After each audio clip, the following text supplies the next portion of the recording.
எபிரேயர் 11ஆம் அதிகாரம் எடுத்துக்கொள்ளுங்கள். பைபிள் இல்லைன்னா பக்கத்தில் இருக்கிறவங்களை கவனிங்க.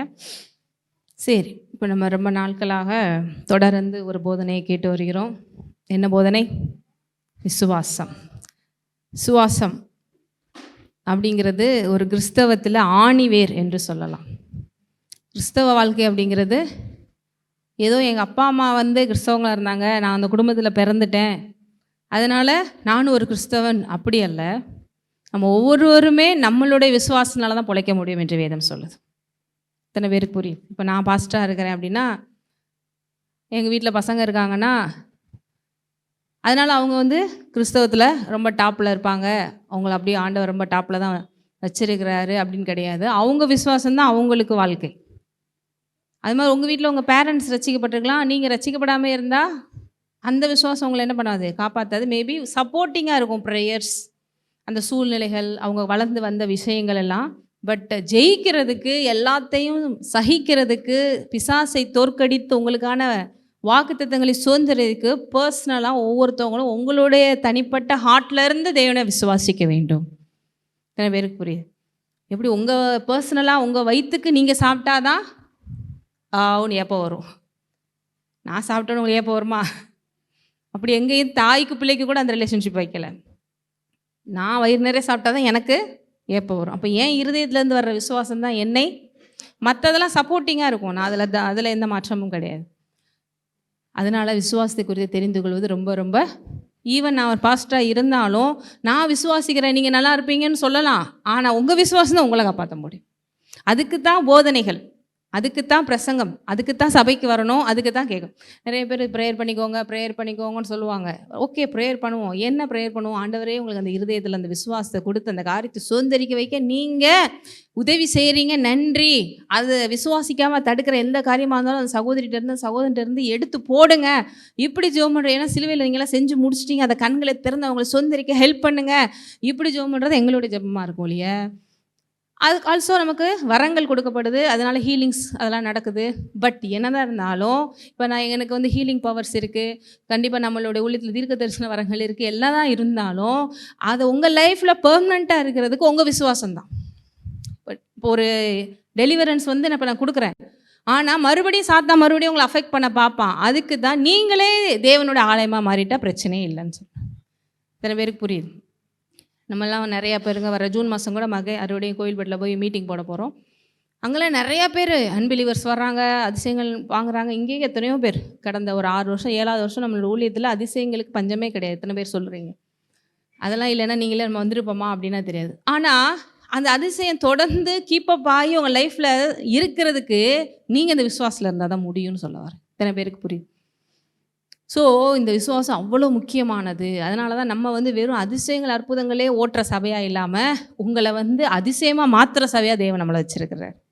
அதுதான் வெனஸ்டே நம்ம பார்த்துட்டு இருந்தோம் சர்வீஸில். எத்தனை பேருக்கு புரிஞ்சது? வெனஸ்டேயில் உங்களுக்கு அதிசயம் நடக்குங்கிறது ஒரு லெவலு, நீங்களே அதிசயம் அப்படிங்கிறது வேறு லெவல். அல்லேலூயா. எத்தனை பேர் நீங்கள் உலகத்திற்கு ஒளின்னு விசுவாசிக்கிறீங்க? நீங்களே இந்த இஸ்ரவேலிலே அற்புதமாகவும் அதிசயமாகவும் இருக்கிறீங்கன்னு வசனத்தின்படி விசுவாசிக்கிறீங்க. அப்படி விசுவாசித்தா நீங்களே அதிசயமாக இருப்பீங்க. ஸோ ஏன்னா கிறிஸ்துவ வாழ்க்கைங்கிறது தேவன் நமக்கு செய்து முடித்த காரியங்கிறது மேலான ஒன்று. நம்மளை இன்னமும் ஆண்டவரே ஏதாவது கொடுங்கன்னு கேட்குற இடத்துல வைக்கல. நம்ம எல்லாத்தையும் எடுத்துக்கொண்டு நம்ம அநேகருக்கு ஆசீர்வாதமாக இருக்கிற இடத்துல வச்சுருக்கிறாரு. அதுக்கு மெயின் சாவியே இந்த விசுவாசத்தில் தான் இருக்குது. எதில் இருக்குது? சரி, இந்த விசுவாசம் என்னங்க, ஒரு 1000 ரூபா கொடுத்தா ஒரு 1/4 கிலோ விசுவாசம் கிடச்சிருமா அப்படின்னு சொன்னீங்கன்னா கூட நம்ம வெளியில் ஏதாவது ஸ்டால் கீழ் போட்டு விற்றுட்டு போயிடலாம். இந்த ஒரு டேப்லெட்டை மட்டும் போடுங்க சிஸ்டர், இன்னையிலேருந்து நீங்கள் விசுவாசத்தில் பயங்கரமாக டெவலப் ஆயிடுவீங்க அப்படின்னா நாங்கள் ஒரு லட்சக்கணக்கில் காசு வச்சா கூட நீங்களும் கடனை வாங்கி போட்டுட்டு வந்துடலாம். ஏன்னா விசுவாசத்தில் மறுபடியும் எடுத்துடலாம், அந்த லட்சத்தையும் எடுத்துடலாம்.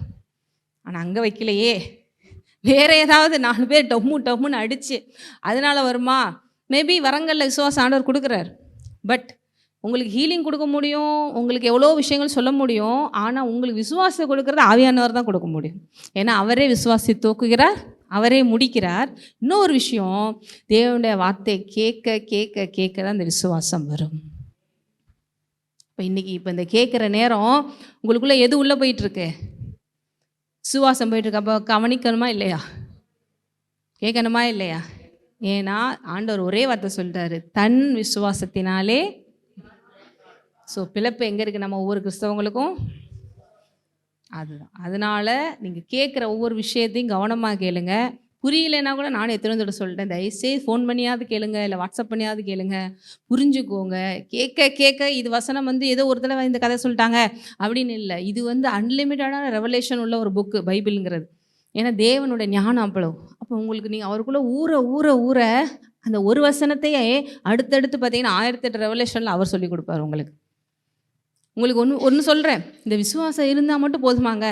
பணம் வேண்டாமா, படிப்பு வேண்டாமா, அந்தஸ்து வேண்டாமா, அது வேண்டாமா, இது வேண்டாமாண்ணா, இதெல்லாம் இதுக்குள்ளே தான் இருக்குது. இந்த விசுவாசம் இருந்தால் மற்றதெல்லாம் இந்த பேக்கேஜ்குள்ளேயே இருக்குது. பிழைப்பான் அப்படிங்கிறது ஏதோ பிழைச்சி கிடப்பான் அப்படின்னு இல்லை, வாழ்ந்திருப்பான், ஒரு நன்மையும் குறைபடாத ஒரு வாழ்க்கை.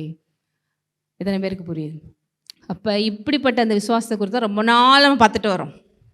இந்த விசுவாசத்தில் வந்து நான் ஏற்கனவே உங்களுக்கு சொல்லிட்டேன், ஒவ்வொரு கேரக்டர்ஸையும் பார்க்கும்போது இப்போ நமக்கு அப்படியே சூப்பராக இருக்குது. ஆனால் ஒருத்தவங்க ரோலையும் நீங்கள் யோசித்து பார்த்தீங்கன்னா எவ்வளோ கஷ்டப்பட்டு அந்த எண்டிங் பிக்சர் வந்திருக்குங்கிறது உங்களுக்கே தெரியும். அப்படி யாரை பார்த்து நீங்கள் ரொம்ப ஃபீல் பண்ணுறீங்க?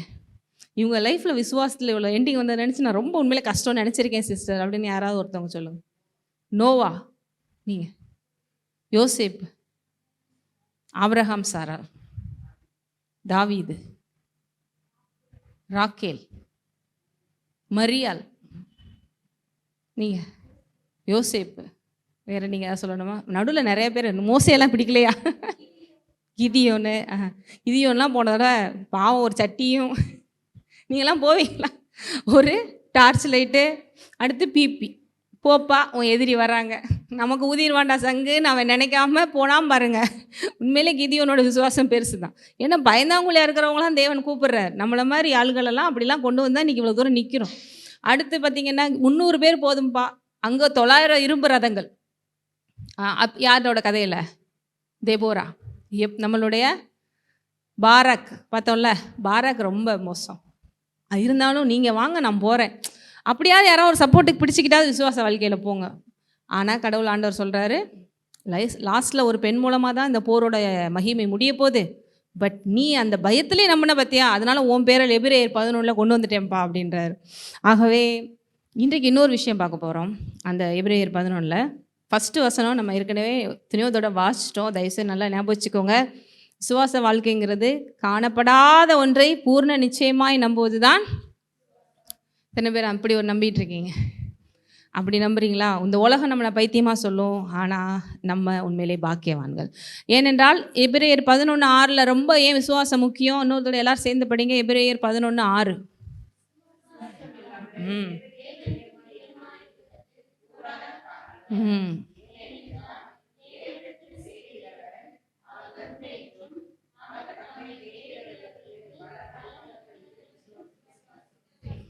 தேவன் எத்தனை பேர் பிரியப்படுத்த விரும்புகிறீங்க? அவர் கேட்குறதெல்லாம் அது ஒன்று தான்.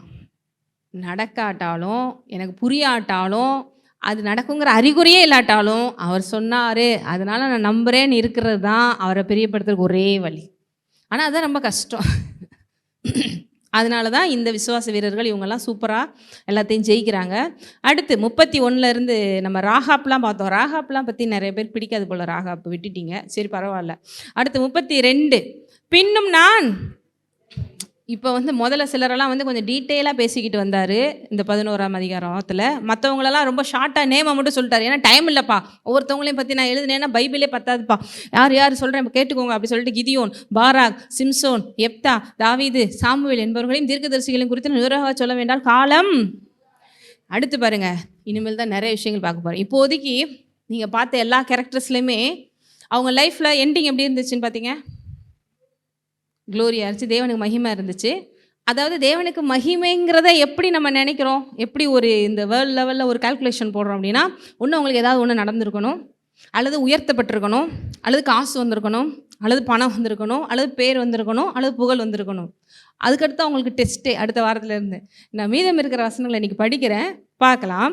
விசுவாசத்தினாலே அவர்கள் ராஜ்யங்களை ஜெயித்தார்கள், நீதியை நடப்பித்தார்கள், வாக்குத்தத்தங்களை பெற்றார்கள், சிங்கங்களின் வாய்களை அடைத்தார்கள், அக்கினி உக்கிரத்தை அவித்தார்கள், பட்டய கற்குக்கு தப்பினார்கள், பலவீனத்தில் பலன் கொண்டார்கள், யுத்தத்தில் வல்லவர்களானார்கள், அந்நியரை இது வரைக்கும் நமக்கு நல்லாயிருக்கும் சூப்பர் அப்படின்னு. 35 ஸ்திரீகள் சாக கொடுத்த தங்களுடையவர்களை உயிரோடு எழுந்திருக்க பெற்றார்கள், வேறு சிலர் மேன்மையான உயிர்த்தெழுதலை அடையும்படி விடுதலை பெற சம்மதியாமல் வாதிக்க. எதனால? விசுவாசத்தினால வாதிக்க. ஆதிகால சபையெல்லாம் நீங்கள் எடுத்து பார்த்தீங்கன்னா பெர்சிக்யூஷன்ஸ் வேறு லெவலில் இருந்துச்சு. இன்றைக்கி எத்தனை பேர் உங்கள் வீட்டிலையே நீங்கள் வேறு ஒரு பேக்ரவுண்டு நீங்கள் மட்டும் விசுவாசிக்கிறனால பிரச்சனையை சந்திக்கிறீங்க? அப்போ தான் கிறிஸ்துவம் துளிர் விடுற டைம். ஏசு உயிர் தெழுந்த பிறகு ஆண்டவர் எல்லாத்தையும் சொல்லிட்டாரு, போங்கப்பா போய் எல்லா இடத்துலையும் சபைகளை ஸ்தாபிங்கன்னு சொன்னோன்னே எல்லாம் நம்பினாங்களா? நம்பலை. அப்படியே நம்பினவங்களையும் கஷ்டப்படுத்தினாங்க, கொன்னாங்க. அப்படி கொன்னா அடித்து துன்புறுத்தின ஒரு ஆள் தான் நம்ம சவுல் கூட. அப்படி சவுலை தான் பவுலா மாற்றினார். நீ ஏசுன்னு சொன்னாலே அடி வாங்கணும் மிதி வாங்கணும். இப்போ எத்தனை பேர் விசுவாசிக்கிறீங்க அப்படின்னு? என்னங்க இது எல்லாம் சேஃபாக இருக்குன்னு பார்த்தா இப்போ அடுத்து கொஞ்சம் என்ன பண்ணுறது, 11ஆம் அதிகாரத்தில் இதுவும் வருது. ஏன்னா அப்படி நீங்கள் நிற்கிறது கூட உங்களுக்கு விசுவாசம் இருந்தால் தான் முடியும். சும்மா கிடையவே கிடையாது. எத்தனை அப்போஸ்தலர்கள் தங்கள் உயிரை கூட தேவனுக்கு சந்தோஷமாக கொடுக்கறது கூட விசுவாசத்தினால. நீங்களே சொல்லுங்கள், விசுவாசம் இருந்தால் தான் உங்கள் வீட்டில் இருக்கிற 4 பேரே உங்களால் சமாளிக்க முடியுதுன்னா, தேசமே எதிர்த்து நாளைக்கு வருது, நாளைக்கு உயிருக்கே ஆபத்து வருது, இயேசுக்காக மறிக்கணுங்கிற சூழ்நிலை வருது கூட யாரால செய்ய முடியும்? விசுவாசமாக இருக்கிறனால தான் நிற்க முடியும். அதுக்கு இந்த இந்தியாவுக்கு தோமா சாட்சி. ஒவ்வொரு இடத்துலையும் ஒவ்வொருத்தவங்களும் ரத்த சாட்சியாக மறிச்சாங்க. ஆனால் எத்தனை பேர் ரத்த சாட்சியாக அப்படி மறித்து ஆண்டவருக்காக இழக்கிறத விடுறத இந்த வாழ்க்கை அவருக்காக அர்ப்பணிக்கிறத மேன்மையாக நினைப்பீங்க அப்படின்னா அதை நினைக்க மாட்டோம். ஸ்தேவான் கூட பாருங்கள், கல்லெறியுண்டு செத்தார். அவரை போலாம் நம்ம கேரக்டர் எடுத்துக்கிற மாட்டோம். நமக்கு கொஞ்சம் தாவீது மாதிரி கொடுத்துட்டிங்கன்னா ராஜா கிங்கு அப்படி நல்லாயிருக்கும். ஆனால் இது கூட விசுவாசம் இருந்தால் தான் செய்ய முடியும். நீங்கள் விசுவாசம் இல்லைன்னா சர்ச்சுக்கு கூட நீங்கள் வந்திருக்க முடியாதுங்க. காலையில் கிளம்ப கூட மனசு வராது. ஃபெய்த்துன்னு ஒன்று இருந்தால் மட்டும்தான் நீங்கள் வர முடியும். அப்போ உயிரே கொடுக்கறதுக்கு விசுவாசம் முக்கியமா இல்லையானா? என்னை வெட்டும் போது கூட நான் ஆண்டவருக்காக எனக்கா உயிர் கொடுத்த தேவனுக்கு நான் மறிக்க ரெடியாக இருக்கேன்னு சொல்கிறதுக்கு கூட விசுவாசம் வேணும். ஆகவே இது வேறு லெவல் ஆஃப் ஸ்பிரிச்சுவல் மெச்சூரிட்டி. அதையும் 11ஆம் அதிகாரத்தில் பார்க்க போகிறோம். அதனால தான் நீங்கள் இப்போ பாருங்கள் என்ன சொல்கிறீங்க அப்படின்னு நான் சொன்னேன். ஆனால் இதில் உண்மையிலே நான் சொன்ன மாதிரி இந்த உலகத்தில் வெற்றி என்ன அப்படின்னு நினைக்கிறாங்கன்னா, ஆரம்பத்தில் சொன்ன மாதிரி பேர் புகழ் காசு பணம் எல்லாமே உண்மை தான், ஆண்டவர் நம்ம ஆசீர்வதிப்பார். ஆனால் உயிரை கொடுக்கும்போது கூட அவங்க என்ன நினைக்கிறாங்க, இவருக்கெல்லாம் நான் உயிரை கொடுக்கறதுக்கு நான் கொடுத்து வச்சுருக்கணும்ப்பா நினச்சி கொடுக்குறாங்க. இத்தனை பேருக்கு புரியுது? இந்த 12th ரிசல்ட்டில் ஃபெயில் ஆகி போயிட்டா செத்து போயிடுறாங்க. இந்த உலகத்தில் ஏதாவது லவ் ஃபெயிலியர் ஆகிட்டா செத்து போயிடுறாங்க. இல்லை தனக்கு பிடிச்ச ஆள் ஏதாவது வரலைன்னா ஜெயிக்கலைன்னா செத்து போயிடுறாங்க. ஆனால் அந்த அப்போஸ்தலர்கள் இன்றைக்கும் எத்தனை மிஷினரிஸ் உயிரை கொடுத்துருக்கிறத நம்ம யூத் மீட்டிங்கில் கூட நிறைய மிஷினரிஸ் எடுத்து பார்க்குறீங்க. நிறைய பேருக்கு கடைசியில் இப்படி ஆகி போச்சே அப்படிங்கிற மாதிரி இருக்குது. ஆனால் 2026 அவங்கள எடுத்து பேசிக்கிட்டு இருக்கோம். எத்தனை பேருடைய கல்லறைகள் இன்றைக்கு பெரிய மினிஸ்ட்ரியினுடைய அஸ்திபாரங்களாக இருக்கிறது. எத்தனை பேருடைய சாக்ரிஃபைஸ் தியாகங்கள் இன்றைக்கு தேவனை பெரிய அளவுக்கு மகிமைப்படுத்த காரியமாக இருக்குது. அப்போ கிறிஸ்தவத்தில் வெறும் வாழ்ந்து நல்லா இருந்து எல்லாத்தையும் அனுபவிச்சுட்டு இருந்துட்டேன்டா அப்படிங்கிறது மட்டும் விசுவாசத்தில் உங்களுக்கு வர்றதில்லை. அவருக்காக இழக்கிறதுக்கு கூட விசுவாசம் வேணும், கொடுக்கறதுக்கு கூட விசுவாசம் வேணும், அவருக்காக அவமானத்தை சகிக்கிறது கூட விசுவாசம் வேணும். அவருக்காக நான் என்னோடய லைஃப்பில் எதையும் கொடுத்துட்டு சந்தோஷமாக இந்த வாழ்க்கையை கொடுத்த தேவனுக்கு என் வாழ்க்கையை கொடுத்துட்டேன்ப்பா, பரலோகத்தில் ரொம்ப சந்தோஷம், கொஞ்சம் கூட பிசாசுக்கு இடம் கொடுக்கலப்பா அப்படின்னு சொல்கிறதுக்கு விசுவாசம் வேணும். இத்தனை பேருக்கு புரியும்? அதுக்காக உங்களை யார் ரத்த சாட்சியாக மறிக்க சொல்லலை, தயவுசெய்து அப்படி யார் ஐயோ நான் என்னென்னமோ பிளான் போட்டு வச்சேனே கடைசியில் இப்படி வேறு சொல்லிட்டாங்களே, அதுக்கெல்லாம் ஒரு பாக்கியம். அதெல்லாம் யாரால் செய்ய முடியுமோ அவங்கள தான் கூப்பிடுவார். நமக்கெல்லாம் திடீர்னு இப்போ ஏதாவது ஒரு கவர்மெண்ட்டில் கிறிஸ்தவங்களாம் பிடிச்சி ஜெயிலில் போடுப்பான்னு சொன்னாலே, எங்கே நான் ரிஜிஸ்டர் படி கிறிஸ்தவனே இல்லைங்க அப்படி சொல்லிட்டு நம்மளாம் முதல்ல போயிடுவோம். நம்ம எல்லாத்துக்கும் ஒரு எஸ்கேப் ரூட் வச்சுருக்கோம். புரியுதா உங்களுக்கு? அதெல்லாம் நம்மள மாதிரி ஆளுகள்கிட்ட ரொம்ப பயப்படுறவங்களாம் ஒன்றும் பயப்படும். ஏன்னா கிதியோன் ஸ்டோரியிலலாம் ஒரு டெஸ்ட் வச்சு தான் லாஸ்ட்டு 300 பேரை செலக்ட் பண்ணுறார். பயப்படுகிறவன் நீ கிளம்பு. தண்ணியை குடிக்கிறதுல ஒரு டெஸ்ட் வைக்கிறார். தண்ணியை அள்ளி அள்ளி குடிக்கிறவன், குனிஞ்சு நாய் மாதிரி குடிக்கிறவன் டெஸ்ட் வைக்கிறேன். இது எல்லாத்துலேயுமே அவன் எவ்வளோ தூரம் பயந்தாங்கொழியா இல்லாமல் தைரியமாக இருக்காங்கிறத பார்த்துட்டு, இது போதும் எனக்கு ஒத்துக்கிறது, மற்றவங்களாம் கிளம்புங்க அப்படின்னு அனுப்பிச்சி விட்றேன். அதனால் எல்லாரும் இரத்த சாட்சியை மறிக்கணும்னு சொல்லலை, எல்லாரும் இழந்து தான் நீங்கள் ஒன்றும் இல்லாமல் ஆண்டவருக்கு நான் நிரூபிக்கிறேன் லவ்ன்னு அப்படின்னு சொல்லலை. ஆனால் அதுக்கும் விசுவாசம் வேணுங்கிறத நான் சொல்கிறேன். அப்படி உங்கள் செஞ்சு முன்னாடி விசுவாச வீரர்களாக நிற்கிற மிஷினரிஸ், அப்போஸ்லர்கள், ஈவன் எத்தனையோ ஊழியர்களையும் நீங்கள் அப்படி தான் கனம் பண்ணணுங்கிறக்காக சொல்ல வரேன். எத்தனை பேருக்கு புரியுது? நம்ம லிஸ்ட்டு ஒன்று போட்டிருப்போம் அந்த உலக பிரகாரமாக, இவங்கெல்லாம் ஒன்றுமே விசுவாசிக்கலை போல், அதனால தான் இவங்க நடந்துருச்சு. இப்போ ரீசெண்டாக கூட சார்லின்னு நினைக்கிறேன், சார்லின்னு சொல்லிட்டு ஒருத்தர், ஃபுல் நேம் தெரில, அமெரிக்காவில் ரீசெண்டாக சுடப்பட்டார்ல ஒரு யூத்து. அவர் வேணும் ஒன்றும் பண்ணார், ஒன்றுமே பண்ணல. அந்த லெசிபியன்ஸ் இந்த மாதிரி விஷயங்கள்லாம் தப்பு அமெரிக்காவில் பேசினார், பயங்கரமாக பேசினார். பிரசிடென்ட்டு ட்ரம்ப்புக்கு அடுத்து அவர் தான் வர்றதுக்கு அமெரிக்காவில் பெரிய சான்ஸ் இருக்குங்கிற அளவுக்கு போராட்டம்.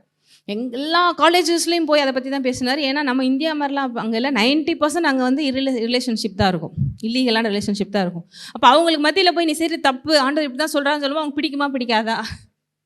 பிடிக்காது. அவனும் ஆர்கியூ பண்ணி பார்ப்பான். நீங்கள் அவங்களோட கான்வர்சேஷன்லாம் நெட்டில் பார்த்தீங்கன்னா அசிங்கமாக திட்டுவாங்க, அவரை பேசுவாங்க. ஆனாலும் பைபிள் இப்படி தான் போட்டிருக்கு. எப்படிங்க ஒரு யூஎஸில் இருந்துக்கிட்டு இப்படி நீங்கள் சொல்கிறீங்க? அது ரொம்ப கஷ்டம். ஏன்னா எதுவுமே சரியில்லைங்க, ஒருத்தர் மட்டும் இப்படி பேசுகிறது ரொம்ப கஷ்டம். இத்தனை கிறிஸ்தவ நாடு எப்படி இருக்கு பாருங்க. பெருக்கம் செல்வம்லாம் அதிகமாக வந்துட்டால் கூட நிறைய பேர் இப்படி ஆயிடுறாங்க, இஷ்டத்துக்கு மாறிடுறாங்க. அப்படி பேசினவரை கடைசியில் என்ன பண்ணிட்டான்? ஷூட் பண்ணிட்டான் அந்த செகண்டில், அந்த ஸ்டேஜில். ஆனால் லாஸ்ட் மினிட் வரைக்கும் இந்த அப்படியே மைக்கு வச்சுட்டு ஆண்டவர் போய் சொல்லிட்டு செத்தார்.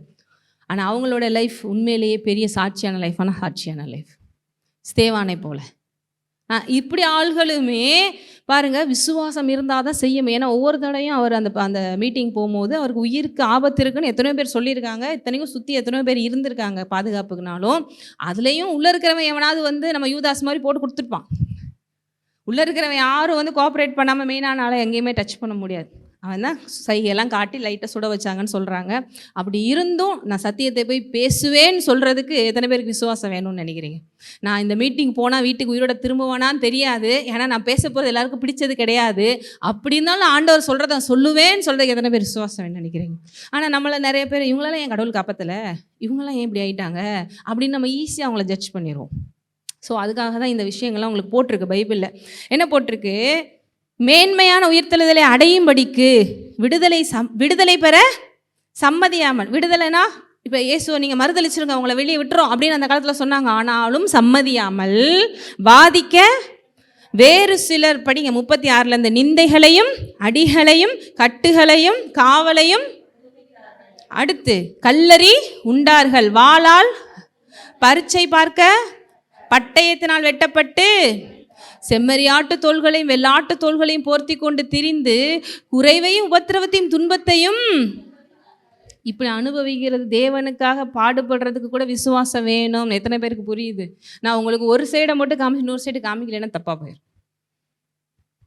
அப்போ இன்றைக்கி நான் சொல்கிறேன் பாருங்கள், அடுத்து சரி படிச்சுட்டு சொல்லுவோம். உலகம் அவர்களுக்கு பாத்திரமாய் அவர்கள் வனாந்திரங்களிலேயும் மலைகளிலேயும் குகைகளிலேயும் பூமியின் வெடிப்புகளிலேயும் சிதறுண்டு இவர்கள் எல்லாம் விசுவாசத்தினாலே நற்சாட்சி பெற்றும் வாக்குத்தத்தம் பண்ணப்பட்டதை அடையாமல் போனார்கள். அவர்கள் நம்மையெல்லாமல் பூர்ணராகாதபடிக்கு விசேஷித்த நன்மையானதுடைய தேவன் நமக்கு என்று முன்னதாக நியமித்திருந்தார். அது என்ன அப்படின்னா, இவங்க வாழ்ந்த காலத்தில் இயேசு மரித்து உயிர்த்து இன்றைக்கி நமக்குள்ளே வந்துட்டார். பார்த்தீங்களா, இந்த விஷயங்கள்லாம் நடக்காமல் இருந்துச்சு.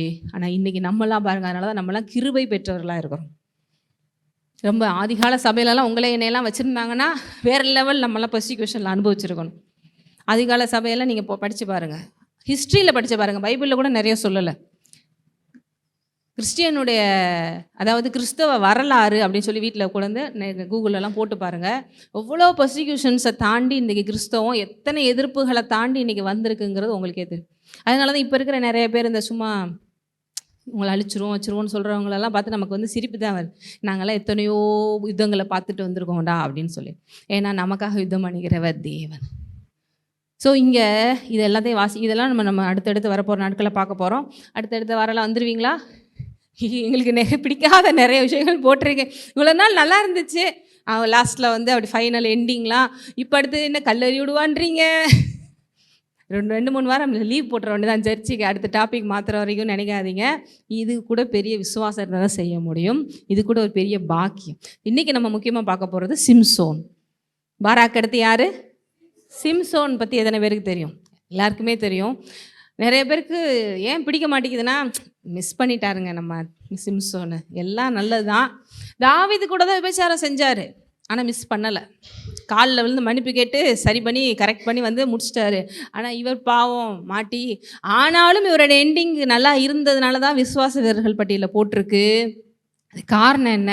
எல்லாத்தையும் இழந்த போதிலும் தேவன்பு, என் மேலே இருக்கிற தேவன்பு மாறாமல் இருக்குன்னு நம்பி, அந்த அபிஷேகம் மாறாமல் தான் இருக்குன்னு நம்பி, கடைசியில் என்ன பண்ணுறாரு? தன்னோட சேர்ந்து கூட இருக்கிறவங்களே சேர்த்து சாகடிச்சு அந்த தாகோனுங்கிற கோயிலை இடிச்சிட்டு தைரியமாக தேவனுக்கு மகிமையாக எண்டிங்கை கொடுக்குறாரு. அதனால தான் இந்த பட்டியலில் வந்துட்டார். வீக்னஸ் இருக்குது, பலவீனங்கள் இருக்குது, பின்வாங்கி போகிற தன்மை இருக்குது, ஆனால் எண்டிங்கில் ஆண்டவர் பாருங்கள் எப்படி முடிச்சிட்டாருன்னு. சிம்சோனை பற்றி தெரியும் இல்லையா நிறைய பேருக்கு? சரி, நம்ம இப்போ வந்து நம்ம பார்க்கலாம் டீட்டெயிலாக. நியாயாதிபதிகள், நம்ம சிம்சோன் அங்கே தான் வர்றாரு. உண்மையிலேயே நமக்கெல்லாம் கஷ்டமாக இருக்கும், ஆனால் நம்மளும் இப்படி இருக்கிறதுக்கு நிறைய வாய்ப்புகள் இருக்குது. ஏன்னா இந்த உலகம் வஞ்சிக்கிற உலகமாக இருக்கிறதுனால எவனை விழுங்கலாமோ என்று யார் வகை தேடுறா? பிசாசு வகை தேடுறதுனால அபிஷேகம் மேலே இருக்குது, அதனால் இவனை தொட முடியாதுன்னெலாம் நீங்கள் நினச்சிடாதீங்க. நம்ம கர்த்தருக்குள்ளே நிலைத்து நிற்க வேண்டியது, அவரோட கோஆப்ரேட் பண்ண வேண்டியது ரொம்ப. அவர் அபிஷேகம் இருக்குதான், இல்லைன்னு சொல்லலை, ஆனால் நம்மளுடைய கோஆப்ரேஷன் அங்கே ரொம்ப முக்கியம். தயவுசெய்து நான் ரசிக்கப்பட்டுட்டேன், என்னையெல்லாம் ஒன்றும் பண்ண முடியாது, சந்தோஷம். ஆனால் அவர் சொல்கிற அடுத்த ஸ்டெப்பில் நம்ம கரெக்டாக போக வேண்டியது யாரோட பொறுப்பு? நம்மளுடைய பொறுப்பு. அதனால சிம்சோனே இப்படி சீரழிஞ்சு போயிட்டாரு. ஆனால் லாஸ்ட்டில் எண்டிங் கடவுளோட கிருபையில் முடி மொட்டை தலையில் வளர்ந்து ஜெயிச்சிட்டார். ஏன்னா கிருபை, அபிஷேகம் பண்ணினவர், அவர் மேலே வச்ச அந்த உண்மை. இதுவே நான் தான் சொல்லியிருக்கேன் அடிக்கடி, நீங்களும் நானும் கடவுளோட இடத்துல இருந்திருந்தா இவங்களுக்கெல்லாம் என்ன கூட கொடுத்துருப்போம், நம்ம உன்னையே நம்பி கொடுத்தனேடா ஒரு அபிஷேகம் அப்படின்னு. ஆனாலும் தேவன் என்ன பண்ணுறார்? சிம்சோனை விசுவாச வீரர்கள் பட்டியலில் சிலரெல்லாம் அக்செப்ட் பண்ணவே முடியாத மாதிரி இருக்குது நமக்கெல்லாம். இவங்க லிஸ்ட்டில் இந்த பேரெல்லாம் ஏன் ஆண்டவரே போட்டிங்க? பாராக்கை போய் போட்டு வச்சுருக்கீங்க, ராகா அப்போ போய், இவங்கெல்லாம் எங்களுடைய இந்த வேர்ல்ட்லியாக பார்க்கும் போதெல்லாம் ரிஜெக்டட்ஸ், ஒத்தி இல்லை தோணுதா இல்லையானா? உண்மையிலே உள்ளுக்குள்ளே தோணும் அப்படின்னு. ஆனால் தேவனுக்கு நான் சொல்லியிருக்கேன், சின்ன பாவமோ பெரிய பாவம் பாவம் தான். அப்படி பார்த்தா யாருமே பர்ஃபெக்ட் கிடையாது. ஆனாலும் தங்களுடைய இயலாமலேயும் ஆண்டவரை நம்பி போகிறாங்கல்ல, அது ஆண்டவர் கனப்படுத்துறார். இன்றைக்கி கூட நம்மளால் எவ்வளோ விஷயங்கள் சந்தேகம் வந்தாலும், இல்லை நான் விடாமல் ஆண்டவரை நம்பவே உட்காந்துருக்கீங்களா, அதுக்காக அவர் கனப்படுத்துவார். ஏன்னா நம்ம வாழ்கிற உலகத்தில் 90% உங்களுக்கு வந்து ஆண்டவர் மேலே நம்பிக்கை வர்ற மாதிரி யாருமே பேசுகிறது கிடையாது. இருக்கிற நம்பிக்கையை உருவி விடுற மாதிரி தான் பேசுகிறாங்க. அதையும் மீறி நீங்கள் நம்புறீங்கல்ல, ஆகவே நீங்கள் ஆசீர்வதிக்கப்பட்டோம். எத்தனை பேர் நம்புறீங்க? ஹல்லேலூயா. அது நீங்கள் சர்ச்சுக்கு வந்துருக்கிறதுலே காமிக்குது, அவருக்காக வாழ்கிறதுலே காமிக்குது. சரி, நியாயாதிபதிகள் 13ஆம் அதிகாரம் எடுத்துக்கோங்க. அவர் எப்படி ஆண்டவரால் முதலையே சொல்லப்பட்டு, எப்படி இயேசுலாம் அந்த உலகத்துக்கு வரும்போது எப்படி மரியாள்கிட்ட பேசினாரோ, அதே போல் யோவான் ஞானஸ்தானன் வரும்போது யார்கிட்ட பேசினார்? தேவதூதன் சகரியா எலிசபெத்திட்ட பேசினார். யோவான் ஞானஸ்தானம் வரும்போது இப்படி முக்கியமான ஆள்கள்லாம் வரும்போது தேவன் பேசுவார். அப்படி முக்கியமான ஆளாக பேசி வந்தவர் தான் யார்? சிம்சோன். சரிங்களா? சிம்சோனுக்கு அப்பா யாருன்னா மனோவா. சரி, பார்க்கலாம். 13ஆம் அதிகாரம் ஒரு சில வசனங்களை படிப்போம். எடுத்துகிட்டு இருந்தீங்கன்னா படிங்க, மைக்கில் படிங்க. அதாவது நியாயாதிபதிகள் பழைய ஏற்பாட்டில் 320வது பக்கம் 13ஆம் அதிகாரம். இஸ்ரவேல் புத்திரர் மறுபடியும் கர்த்தரின் பார்வைக்கு பொல்லாப்பானதை செய்தபடியால் என்ன செஞ்சாங்க? கர்த்தர் அவர்களை 40 வருஷம் அளவும் பெலிஸ்தியர் கையில் ஒப்பு கொடுத்தார். எத்தனை வருஷம்? எப்போ பார்த்தாலும் அந்த எனிமிஸ்ட்டை போய் மாட்டும் போதெல்லாம் ஞாபகம் வச்சுக்கணும். நான் சொல்கிற 2 பர்சிக்யூஷன்ஸ் இருக்குது. ஒன்று எபிரேயர் 11 பார்த்தது ஆண்டவருக்காக அனுபவிக்கிறது, இது வந்து கீழ்ப்படியாமல் போய் அனுபவிக்கிறது. நிறைய பேர் இந்த லிஸ்ட்டில் வந்துக்கிட்டு நான் இப்படி தான் சொல்லிட்டா ஒன்றும் பண்ண முடியாது. புரியுதா? எத்தனை பேருக்கு கிளியராக புரியுது? தான் வம்சத்தானாகிய சோரா ஊரானான ஒரு மனுஷன் இருந்தான். அவன் பேர் மனோவா. பேர் என்ன? யாரோட பேரு? சிம்சோனோட அப்பா பேரு. அவன் மனைவி பிள்ளை பெறாத மலடியா. பாருங்க, பிள்ளை பெறாம மலடியா இருக்கிறவங்கள, குறை இருக்கிறவங்களெல்லாம் தேடி போய் அதிசயம் பண்ணி எவ்வளவு ஹானர் பண்றாருன்னு சொல்லிட்டு கர்த்தருடைய தூதனானவர் அந்த ஸ்திரீக்கு தரிசனமாகி அவளை நோக்கி, இதோ பிள்ளை பெறாத மலடியான நீ கர்ப்பம் தரித்து ஒரு குமாரனை பெறுவாய். ஆதலால் நீ திராட்சை ரசமும் மதுபானமும் குடியாதபடிக்கும் தீட்டானது ஒன்றும் புசியாதபடிக்கும் எச்சரிக்கையாய் அவங்க இரு. அம்மாட்ட வந்து யார் பேசுகிறா? தேவதூதன் வந்து பேசி, அம்மா பெலிஸ்தியர்களுடைய கையில் போனதுனால அந்த நாட்டு அந்த அவங்களோட ஆளுகைக்கு ஏற்றபடி இவங்களும் நிறைய மாறி இருப்பாங்க.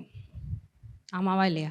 இப்போ நம்மலாம் போயிட்டு ஒரு தப்பான இடத்துல போய் வேலைக்கு சேர்ந்துட்டிங்கனாலோ இல்லை ஒரு நாட்டில் போய் இருந்தீங்கனாலோ உங்களை அறியாமலே அந்த சூழ்நிலை உங்களை தப்பாக மாற்றிடும். ஏன்னா அங்கே செய்கிறது வைக்கிறதுலாம் உங்களுக்கு பழகிடும்.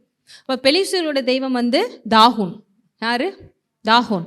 தாகோன் பற்றி நான் ரீசெண்டாக கூட உங்களுக்கு ரீல்ஸ்லேயும் பேசியிருந்தேன், அன்புடன் அப்பாலையும் பேசியிருந்தேன். எத்தனை பேர் கவனிச்சிங்க தெரியல. தாகோனோட இமேஜ் கூட உங்களுக்கு நான் காமிச்சிருந்தோம். மேலேருந்து வயிறு வரைக்கும் நம்ம மனுஷன மாதிரி இருக்கும், வயிற்றுக்கு கீழே மீன் மாதிரி இருக்கும். அதான் தாகோனுடைய இது காமிச்சிருந்தோம். இந்த தாகோன் ரொம்ப மோசமான ஒரு பெலிஸ்தீனுடைய கடவுளை அவங்க என்ன பட்டாங்க. அப்படிப்பட்ட தாகோனையும் ஆட்ட காட்டினவர் நம்ம தேவனுங்கிறத அதில் காமிச்சிருந்தேன் உங்களுக்கு. அப்படிப்பட்ட பெலிஸ்தியர்களுடைய கலவை இஸ்ரேலுக்குள்ளே இப்போ வந்துட்டதுனால இவங்களும் திராட்சரசம் குடிக்கிறதும் மதுபானம் பண்ணுறதும் இஷ்டத்துக்கு இருக்கிறதுக்கும் சான்சஸ் இருக்குது. அதனால தான் தேவதூதன் போய் அம்மா இந்த உலகத்தில் இருக்கிற மாதிரி நீ இருக்காத. ஏன் வந்து முக்காடு விஷயம்லாம் வந்துச்சுன்னு உங்களுக்கு கொரிந்து சபையில் வந்து சொல்லியிருக்கேன். முக்காடு விஷயம், அது மாதிரி பெண்கள் என்ன வைக்கக்கூடாது, அதாவது ஆண்கள் நீளமாக முடி வளர்த்துட்டு இருந்தாங்க கொரிந்து சபையில். ஏன்னா அவங்க வணங்கின தெய்வங்கள் அப்படி நீளமாக இருந்து அந்த வணங்கின தெய்வங்கள்லாம் பெண் தெய்வங்களாக இருந்துச்சு. அதனால் அவங்க என்ன பண்ணுவாங்க, பெண்கள் ஃபுல்லாக தலையை விரித்து போட்டுட்டு இப்படி தான் இருப்பாங்க. ஆண்கள் முக்காடு போட்டுட்டுலாம் அலைஞ்சாங்க. அப்போ அது நிறைய விஷயங்களை சொல்லி இப்படி இருக்கக்கூடாது, தேவனுடைய பிள்ளைகள் இப்படி இருக்குங்கிறதுக்காக தான் கொரிந்து சபைக்கு பவுல் வந்து குறிப்பாக முக்காடை பற்றியும் ஆண்கள் தான் தலைங்கிறத பற்றியெல்லாம் நிறைய இன்ஸ்ட்ரக்ஷன் கொடுத்துருந்தார். ஒழிய பேசக்கூடாதுங்கிறதெல்லாம் நிறைய விஷயங்கள் சொன்னதுனால சபையில் பெண்கள் பேசக்கூடாதுன்னு சொன்னோனையும் பவுல் இப்படி சொல்லியிருக்காருன்னா அது ஏன் சொன்னார்னா, அந்த சமுதாயத்தில் அந்த பெண் தெய்வங்களை அவங்க கும்பிட்டுக்கிட்டு இருந்தனால அவங்க ரொம்ப அரகண்டாக இருந்தாங்க. இப்போ நானே பேசிகிட்டு இருக்கும்போது நீங்களே இருங்க இதை பற்றி கொஞ்சம் சொல்லுங்கள், அதை பற்றி ஆளாளுக்கு ஒன்று சொன்னீங்கன்னா இங்கே எதை எப்படி இருக்கும். அது மாதிரிலாம் அவங்களுக்கு வந்து தெரியாது. ஏன்னா அவ்வளோ தூரம் ஒஸ்டான ஒரு ஹேபிட்டில் இருந்ததுனால அவங்க நிறைய விஷயங்கள் நீ பேசாத, ஏன்னா உன்னோட டாமினேஷன் ஏற்கனவே பெண் தெய்வத்தை கொண்டு ஓவராக இருக்குது, ஆண்கள் தான் அடிமை மாதிரி இருக்காங்க, அந்த பெண் தெய்வங்களுக்கு முன்னாடி விபச்சாரம் செய்து தான் அவங்க வந்து என்ன பண்ணுவாங்க, ஆராதனையே பண்ணுவாங்க.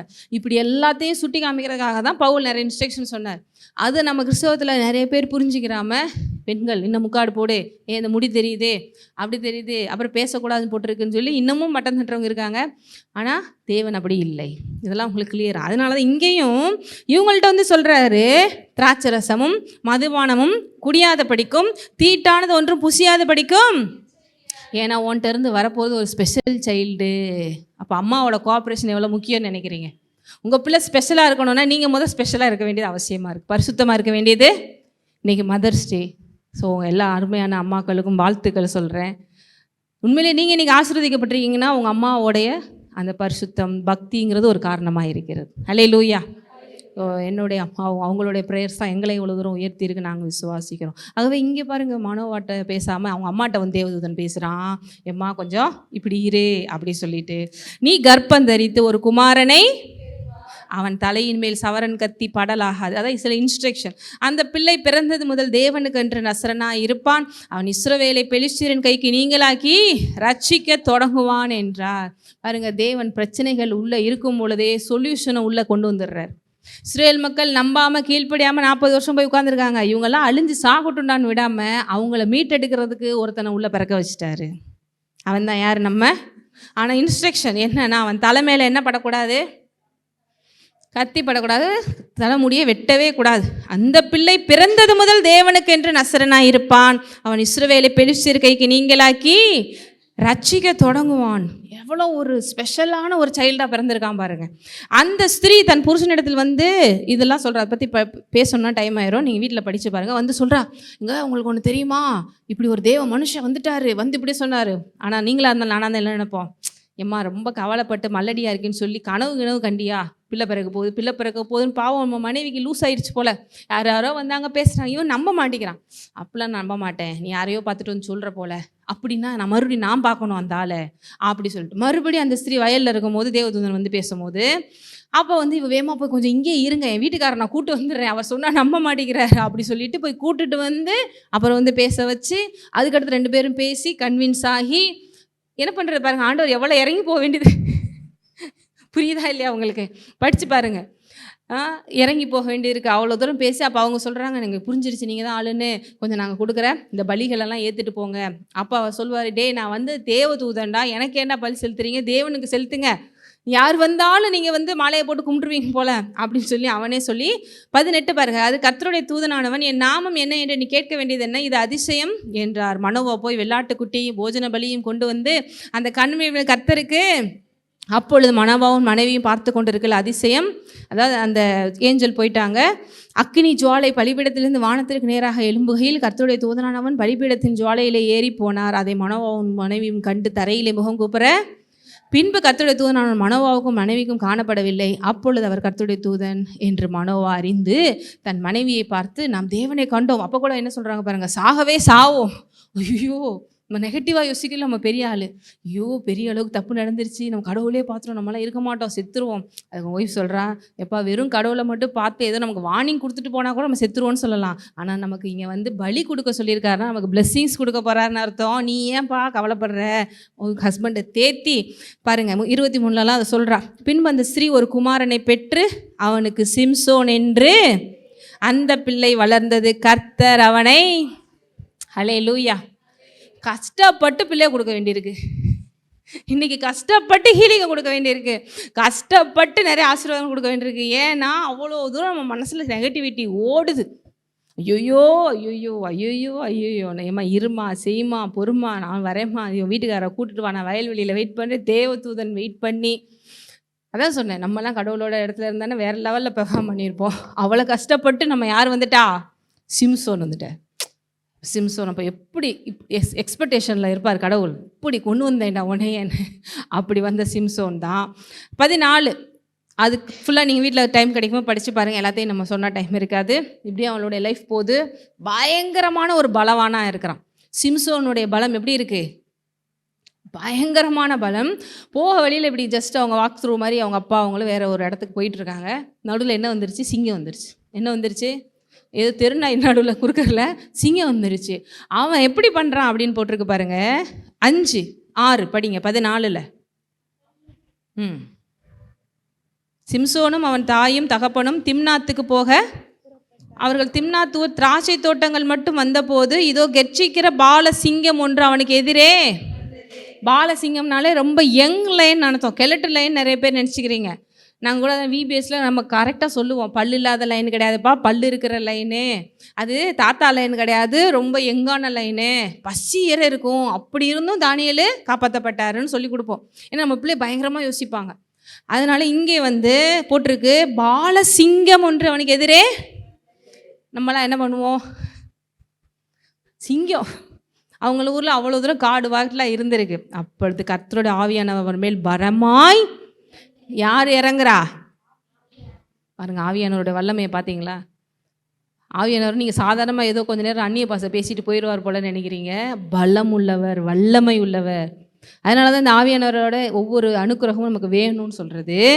அப்படி பலமாக இறங்கினதுனால் அவன் தன் கையில் ஒன்றும் இல்லாதிருந்தும் அதை ஒரு ஆட்டுக்குட்டியை கிழித்து போடுகிறது போல கிழித்து, கையில் எதுவுமே எடுத்துகிட்டு வரலையப்பா, ஒரு கன் எடுத்துகிட்டு வந்தாலும் ஷூட் பண்ணியிருக்கலாம், அடுத்து அட்லீஸ்ட் ஒரு கம்பையை எடுத்துகிட்டு வந்தால் எதையாவது பண்ணியிருக்கலாம், ஒன்றுமே இல்லை. ஆனால் உள்ளே இருக்கிறவர் பெரியவர். இன்றைக்கி கூட உங்களுக்கு தேவன் தான் சொல்கிறார், எனக்கு ஒன்றுமே இல்லையே, எதிர்த்து வர்ற பிரச்சனை சிங்கம் மாதிரி வருதே, ஐயோ நான் என்ன பண்ணுவேன். மனுஷனாக இருந்தால் கூட காலில் கீழே விழுந்து எஸ்கேப் ஆயிடலாம், சிங்கத்துக்கு ஒன்றும் புரிய போகிறதும் கிடையாது, கடிச்சிரும். ஆனால் இங்கே ஆவியானவர் கரெக்டாக அந்த நேரத்தில் என்ன பண்ணுறாரு, அவன் மேலே இறங்கி பலம். ஏற்கனவே சொல்லியிருக்கேன், தேவன் பெரியவருங்கிறது உங்களுக்கு அறிவு இருந்தால் தான் நீங்கள் பெரிய காரியங்களை ஈஸியாக செய்ய முடியும். அப்போ என்ன பண்ணுறான், எதை போல் அவன் ஈஸியாக ஹேண்டில் பண்ணிட்டு போயிடுறான் சிங்கத்தை. ஆட்டுக்குட்டியே நமக்கெல்லாம் பெருசுங்க, நமக்கு ரத்தத்தை பார்த்தாலே தலை சுற்றிடும் அப்படிங்கிற கேஸ். நம்மலாம் ஆட்டுக்குட்டியை கிழித்து போடுகிறது போல் கிழித்து போட்டான். எங்கள் வீட்டில் பாருங்கன்னா நாய்க்குட்டி வச்சுருந்தேன், நாய் பெருசாகிடுச்சு. என்ன அதில் அந்த லேபெல்லாம் இருக்குது பார்த்தீங்கன்னா, அதெல்லாம் சும்மா அப்படி ஸ்பீடை வந்து இப்படி கிராஸ் பண்ணாலே 100 கிலோமீட்டர் ஸ்பீடில் கார் வர்ற மாதிரி வரும். நடுவில் மாட்டினா ஒன்று கால் அடி வாங்கிடும், இல்லை நம்ம கீழே விழுந்துருவோம், அவ்வளோ ஸ்பீடு. அதனால் லியோன்னு பேர் வச்சுருக்கோம், பயங்கரம். அப்போ சிங்கத்துக்கு எவ்வளோ பலன் இருக்குன்னு பாருங்கள். நான் ஒரு எக்ஸாம்பிளுக்காக சொல்கிறேன். அவன் பாசத்தில் தான் வருவான் எங்கள் வீட்டில் இருக்க, ஆனால் அது பயங்கரமாக இருக்கும் பாசம். சிங்கம் கூட எவ்வளோ பயங்கரமாக, எவ்வளோ கிலோ வெயிட் இருக்கும் பாருங்கள். ஏன்னா இவங்க லேபே வந்து 40 கிலோக்கு மேலே இருப்பான். சிங்கம் எத்தனை கிலோ இருக்கும் நீங்களே பார்த்துக்கோங்க. அதுவும் இவ்வளோ பெரிய வாய் வச்சு தாடையை வச்சுட்டு அவளை கம்பீரமாக வரும்போது பார்த்தாலே நமக்கு தலை சுற்றிடும். இவன் ஆஃப்டர் ஆல் ஒரு ஆட்டுக்குட்டியை கிழிச்சு போடுறது போல் கிழிச்சு போடுறதுக்கு ஒரே காரணம் என்ன, ஹோலி ஸ்பிரிட். இன்னைக்கு எத்தனை பேர் உங்களுக்குள்ள ஹோலி ஸ்பிரிட் வச்சுருக்கீங்க? எல்லாமே வச்சிருக்கேன். சிங்கத்தின் பலனை கிழித்து போட்டேன் எல்லாம் இருந்தாலும் நம்மளை போட்டு பிசாசு சொப்புன்னு அடித்து ஓரம் உட்கார வச்சு அப்புறம் ஒரு மண்டே வரைக்கும் நல்லா இருக்குது சிஸ்டர், இந்த பிரசங்க நல்லா உள்ளே ஏறி இருக்கு. டியூஸ்டே அதுக்கடுத்து பார்த்தீங்கன்னா நம்ம அடி வாங்குற நிலைமையாக போயிடும். அவன் உட்காந்து நம்மளை கிளின்னு கிழிச்சு துவைச்சி எடுக்கிறான். அதுக்கடுத்து மறுபடியும் அப்படி குசியாயிடும். அதனால நம்மளுக்கு மிட் வீக் சர்வீஸ் வச்சுருக்கோம். டியூஸ்டே கொஞ்சம் லைட்டாக விளைவினாலும் வெனஸ்டே வந்து நீங்கள் சார்ஜ் ஏற்றிக்கோங்க. அடுத்து தேர்ஸ்டே ஃப்ரைடே வரைக்கும் ஓடிடும். அதுக்கடுத்து சனிக்கிழமை ரெடியாக சண்டே ஓடி வந்துடலாம். இப்படி தான் நம்ம பொழப்பு. ஏன்னா விசுவாசனால தான் நம்ம பொழப்பு. ஏன்னா நம்ம வாழ்கிற உலகம் அவ்வளோ நெகட்டிவான விஷயங்கள் இருக்கிற உலகனால நம்மளால் தாக்குப்பிடிக்க கஷ்டமாக இருக்குது. இவர் இல்லைன்னா, வார்த்தை இல்லைன்னா ஒன்றுமே பண்ண முடியாது. ஸோ இவ்வளோ பெரிய வல்லமை உள்ள தேவன் நம்ம கூட இருக்கா, மறந்துடாதீங்க. அதுக்கடுத்து பார்த்தீங்கன்னா ஃபஸ்ட்டு அவன் வந்து ஒரு பெண்ணோட போய் அவருக்கு லவ் ஆகுது. நமக்கு தான் ஈஸியாக அதெல்லாம் வருமே, எது வந்தால் வரட்டால் இது வந்து உலகத்தில். ஆனாலும் கரெக்டாக தப்பாக போய் பெலிஸ்தீர்கள்ட்ட இருக்கிற ஒரு பொண்ணிட்ட போய் என்ன பண்ணுறான், அவங்க டேய் நம்ம ஜனத்தில் பெண் இல்லையாடா, நமக்கு எப்படி தான் கரெக்டாக வருது. ஆனால் இங்கே தேவன் ஒரு இடத்துல ஒரு சின்ன ஹிண்ட் கொடுக்குறாரு வசனத்தில். என்னன்னா, பெலிஸ்தீர்கள் மேலே இவனுக்கு உண்மையிலேயே வெறுப்பு வரணுங்கிறதுக்காகவே தேவன் இந்த விஷயத்தை அலோ பண்ணார்னு வசனம் சொல்லுது. நீங்கள் வேணால் உங்களுக்கு ஹோம்ஒர்க் கொடுக்குறேன், அதை போய் எங்கே இருக்குன்னு வேணால் கண்டுபிடி. சில நேரங்கள் தேவ பிள்ளைகள் வாழ்விலே நடக்கிற அநேக விஷயங்களுக்கு, ஏன்னா அவங்க பேரண்ட்ஸ் ரொம்ப ஃபீல் பண்ணுறாங்க, ஐயோ இப்படி போய் பண்ணுறானே, பெலிஸ்தீரில் போய் இப்படி பண்ணுறானே. கடைசியில் அந்த பெண்ணையும் பெண்ணுக்குரிய அவங்க அப்பாவையும் அவங்க கொன்றுவாங்க, பெலிஸ்தீர்களை இவங்க கூட இருக்கிறதுனால. அதுக்கடுத்து செகண்டு தான் இன்னொரு பெண்ணு வருவா, மயக்குவாள். அவள் வந்து வேறு அந்த மாதிரி இதில் இருந்தவ, ஃபீல்டில் இருந்தவ. இவளுக்கு முதல்ல வந்து யூத்தில் வர்ற மாதிரி லவ் வந்து கடைசியில் இவன் வந்து இஸ்ரேலன் இவனுக்கு போய் கொடுக்குறதான்னு அது ஒரு பெரிய கிளாஷ் நடக்கும். நீங்கள் 14 ஃபுல்லாக வீட்டில் படித்து பாருங்கள், 15 கொன்றுவாங்க அவங்க வீட்டில். அதனால உண்மையிலேயே யாருக்கு பெலிஸ்தீர் மேலே நார்மலாக கோவம் வருமா, உனக்குன்னு ஏதாவது ஒன்று இழந்தா தான் கோவம் வரும். அதனாலே ஆண்டவர் இவன் லைஃப்பில் அந்த ரூட்டை அனுப்புகிறார். இத்தனை பேருக்கு நிறைய விஷயங்கள் புரியுது. ஒவ்வொரு விஷயமும் தேவனோட பிள்ளைகளுக்கு சகலம் நன்மைக்கு எதுவாக நடக்குது. ஆனால் உங்கள் அம்மா அப்பா ரொம்ப ஃபீல் பண்ணுறாங்க, ஒன்றும் பிரச்சனை இல்லை, நான் தான் உள்ள ரூட்டை வண்டியை விட்டுருக்கேன். ஏன்னா பையனுக்கு ஆட்டோமேட்டிக்காக பெலிஸ்தீர் மேலே கோவம் தான் அவங்கள்ட்ட வந்து தன்னோட ஜனங்களை ரட்சிப்பா. தன்னோட லவரை வந்து கொண்டவங்க மேலே கோவம் வருமா இல்லையா? இப்படி தான்ப்பா ஏன் என்னோட மக்கள் அவன் பிடிச்சி வச்சுருக்கான், இறங்கி செய் ஆண்டவர் எப்படி போட்டு வாங்குறாரு பாருங்க. சும்மா யாருக்கும் போய் பகை வருமா, வராது. அதனால் உன்னை இழந்த அவ்வளோ கஷ்டமாக இருக்குது, என் மக்களை பாரு அவன் பிடிச்சி வச்சுருக்கான், நீ போய் இடத்துல நின்று அவங்கள மீட் எடு அப்படி சொல்லிட்டு ஆக்சுவலாக அவனோட இச்சையினால தான் போகிறான். பட் அதை கூட ஆண்டவர் பாருங்கள் இவங்களுக்கு சாதகமாக மாற்றி போயிட்டுருக்கு. அதுக்கடுத்து அவனுக்கு ரொம்ப கோவந்துருது யார் மேலே, பெலிஸ்தீர்கள் மேலே. இந்த நிறைய சினிமாலாம் பார்க்குறாங்க பாருங்கள், அதிலலாம் பயங்கரமாக ஃபைட் நடக்கிற மாதிரிலாம் இது நடக்குது. நான் இந்த 15, 14 படிக்கும் போது தான் நிறைய அந்த ஃபேமஸான படங்கள்லாம் எடுத்தாங்க. அதில் வந்து இந்த மாடுகள் தலையில் வந்து கொம்புகளெல்லாம் தீவத்தத்தை விட்டு மோத விடுறது, அந்த மாதிரிலாம் நிறைய அந்த ஒரு பைபிளில் தான் காப்பி அடிச்சிருப்பாங்களோ அப்படின்னு நான் இப்போ நினச்சிட்டு இருக்கேன். பயங்கரமான டெக்னிக்கு யார் ஃபாலோ பண்ணுறா, நம்ம சிம்சோன் ஃபாலோ பண்ணி அவங்கள கதறடிக்கிறான். யாரை, பெலிஸ்தீர்களை. இத்தனைக்கும் சிறு கூட்டம், ஒருத்தன் கலங்கடிக்கிறான் பாருங்க, யாரை, பெலிஸ்தீர்களை. தேவன் ஒருத்தனை செலக்ட் பண்ணி கதறடிக்கணும்னு முடிவு பண்ணிட்டாருன்னா அந்த ஒருத்தனே போதும்.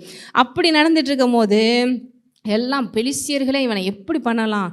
ஆனால் பிசாசு பாருங்கள் வஞ்சிக்கிறவன், இவனை பலத்தில் போய் ஒன்றும் பண்ண முடியாதுன்னு தெரிஞ்சிருச்சு. என்ன பண்ண முடியாது, ஏன்னா அவன் பயங்கர பலசாலியாக இருக்கான், எல்லாத்துலேயும் ரொம்ப பயங்கரமான இருக்கான்.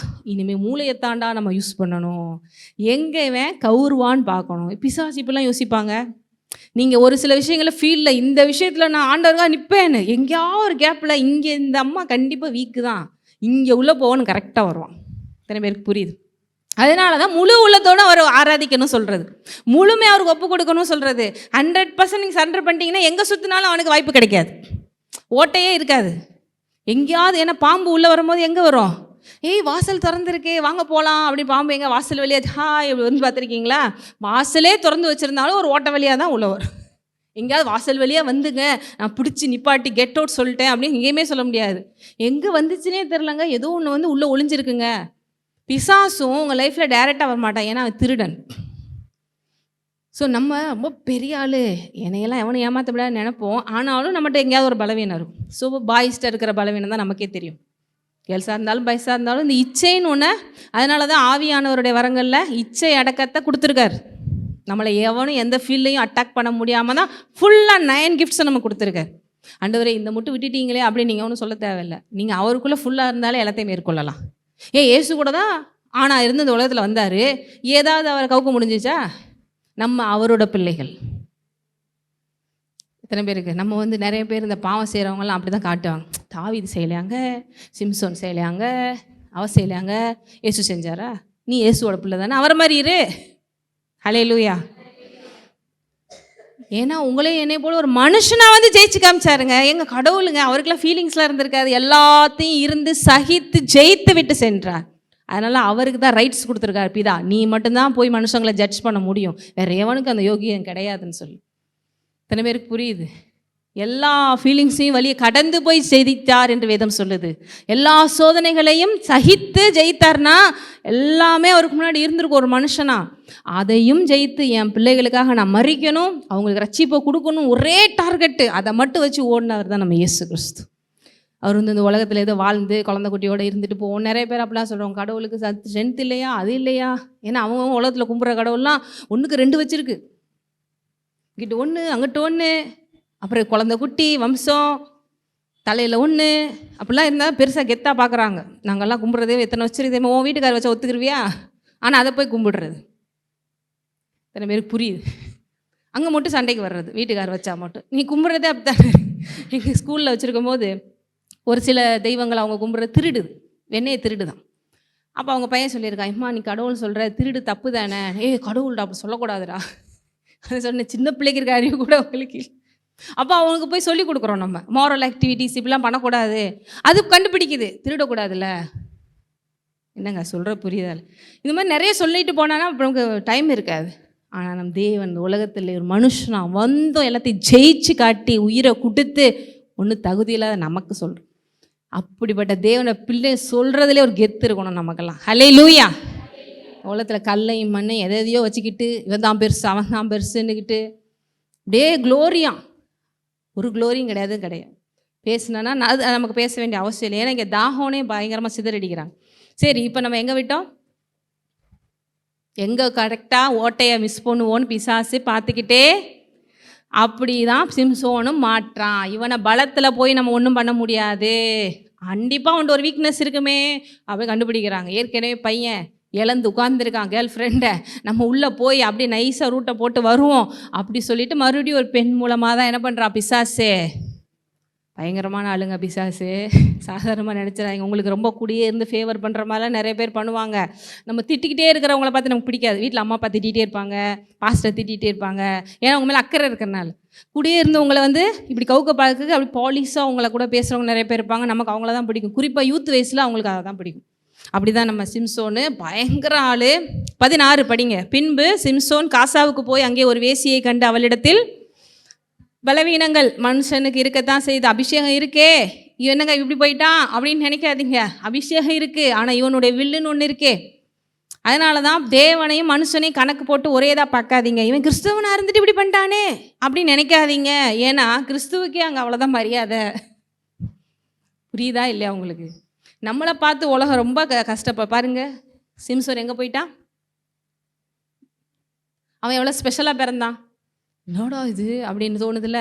என்ன பண்ணுறது? வில், ஒருத்தவங்க ஃப்ரீ வில். வேசியை கண்டு அவள் இடத்தில் போனான். அப்பொழுது சிம்சோன் நீங்கள் வந்திருக்கான் என்று காசா ஊராருக்கு லீக் ஆயிடுச்சு. முக்கியமான தலை வந்திருக்குப்பா உள்ள, இந்த மாதிரி ஏதாவது ஒரு வாய்ப்பு கிடைக்காதான் தான் பார்த்துக்கிட்டு இருந்தோம் அப்படி சொல்லிட்டு, அதுக்கடுத்துலாம் தொடர்ந்து நீங்கள் படித்து பார்த்துட்டே இருங்க, அப்படியே வந்துகிட்டே இருக்கும். அப்போ அவள் அப்படியே கொஞ்சம் கொஞ்சமாக சிம்சோனை என்ன பண்ண பார்க்குறா, அவளுக்கு ஏற்றபடி கன்வின்ஸ் பண்ண பார்க்க ஆரம்பிக்கிறா. ஏன்னா இவன் எப்படினாலும் வந்து எவ்வளோ பெரிய ஆள் வந்தாலும் ஜெயிச்சிடறான். அதில் குறிப்பாக அவனோட பலத்துக்கு இன்னொரு எடுத்துக்காட்டு அதே 16ஆம் அதிகாரத்தில் 3. சிம்சோன் நடுராத்திரி மட்டும் படுத்திருந்து நடுராத்திரியில் எழுந்து பட்டணத்து வாசல் கதவுகளையும் அதன் 2 நிலைகளையும் பிடித்து, வாசல் கதவுகளையும் எதோடது? வீட்டோடது இல்லை, பட்டணத்து. ஏன்னா அந்த காலத்துலலாம் ஒவ்வொரு பட்டணத்துக்கும் வெளியில், இப்போ நமக்கு இந்தியா கேட் அப்படிங்கிற மாதிரி அவங்களுக்கு பெரிய பெரிய கேட்ஸ் வச்சு அதுக்குள்ளே தான் யாருனாலும் வரணும் போகணும். அதுக்குள்ளே வேறு நாடுகள்லாம் வரக்கூடாதுன்னு ஈவினிங் ஆனால் க்ளோஸ் பண்ணிடுவாங்க. அதெல்லாம் செக்யூரிட்டி வேணும். இன்றைக்கி கூட மிலிட்ரிஸ்லாம் நிற்கிறாங்க பார்டர்ஸில். அப்போ பெரிய பெரிய கேட்ஸ் போட்டு, எத்தனை பேர் அந்த காலத்து படத்துலலாம் அந்த மாதிரி பார்த்துருக்கீங்கன்னு தெரில.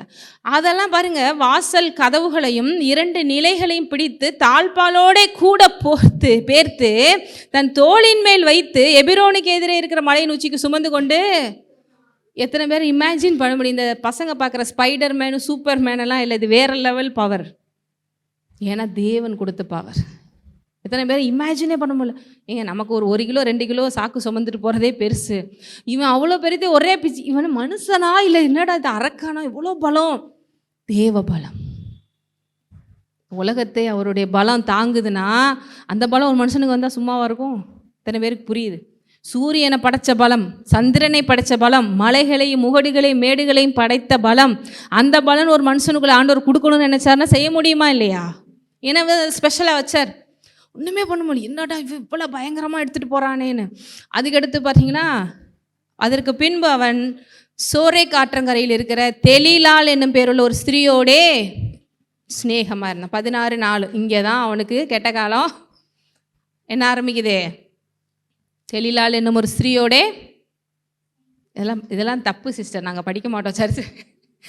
என்ன பண்ணுறது, ஹோலி பைபிள்லே அது இருக்குது. ஏன்னா எல்லாரும் பற்றியும் தெரிஞ்சுக்கணும்னு சொல்லி தான். அவளிடத்தில் பெலிஸ்தரின் அதிபதிகள் போய், நீ அவனை நயம் பண்ணி அவனுடைய மகாபலம் எதனால் உண்டாயிருக்கிறது என்றும், நாங்கள் அவனை கட்டி சிறுமைப்படுத்துகிறதுக்கு எதனாலே அவன் மேற்கொள்ளலாம் என்றும் அறிந்து கொள். அப்பொழுது நாங்கள் ஒவ்வொருவரும் 1100 வெள்ளிக்காக உனக்கு கொடுப்போம். மறுபடியும் யூதாஸ் கதை தான். அங்கே 30 வெள்ளிக்காசு, இங்கே எத்தனை காசு? 1100 வெள்ளிக்காசு. எப்படி பிடிக்கிறாங்க பாருங்க. இவன் போய் அப்போ தான் ஒருத்தி கூட சிநேகிதமாகறான். நம்ம ஆள் பார்த்துட்டே இருக்கிறான் பிசாசிட்டே. இவனை எதுவுமே யானை பலமாக குத்துற பலம் எல்லா பலமும் இருக்குது. இவனை என்ன பண்ணால் அவன் அடங்குவான்? தண்ணி காட்டுறான்டா, பயங்கர ஆளாக இருக்கான். சரி, எல்லாருக்கும் ஒரு வீக்னஸ். கேர்ள்ஸ் பாய்கிட்ட போய் விழுவாங்க, பாய்ஸ் கேர்ள்கிட்ட போய் விழுவாங்க. இந்த இடத்துல பிடிக்கலாம் அப்படி சொல்லி அவள்கிட்ட போய் கரெக்ட் பண்ணிடுறாங்க. நல்லா பழகுமா, நல்லா பேசு, நல்லா ஊர் சுற்று, ஆனால் ஒன்றை மட்டும் நீ கண்டுபிடிச்சி சொல்லிடு, அவனுடைய பலம் எங்கே இருக்குது? எங்களால் ஒன்றுமே பண்ண முடியல. மிருகமா இவனா மனுஷனா அவ்வளோ பயங்கரமாக இருக்கான், ஆனால் ஏதோ ஒரு சீக்ரெட் இருக்குது, அதை நீ கண்டுபிடி. பார்த்தீங்களா வஞ்சனையா இல்லையா? அப்போ பாருங்க, அப்படியே தெலீலாள் சிம்சோனை பார்த்து, உன் மகாபலம் எதனால் உண்டாயிருக்கிறது? உன்னை சிறுமைப்படுத்த உன்னை எதனால் கட்டலாம் என்று நீ எனக்கு சொல்ல வேண்டும்.